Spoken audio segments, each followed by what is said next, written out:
Misión cumplida, lo hemos encontrado, el chile más picante que puedas encontrar en Valencia. ¿Qué pasa, Mix? Nos hemos venido al mercado de Ruzafa para buscar lo más picante que tengan. Ayer aprobamos en la escala Scoville a través del libro del tipo qué, y aquí dentro está la despensa de Frida, que tienen cosas muy picantes. El segador de Carolina.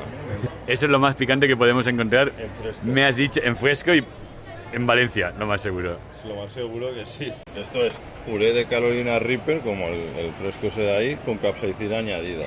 Del Reaper fresco, pues una pasta, un puré de puro Reaper. Y esto ya es la bomba, que esto es una edición limitada. Y tal.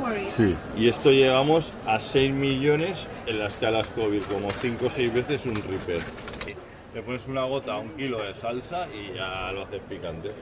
Hemos conseguido lo más picante que puedes encontrar en Valencia, y eso es un Carolina Reaper.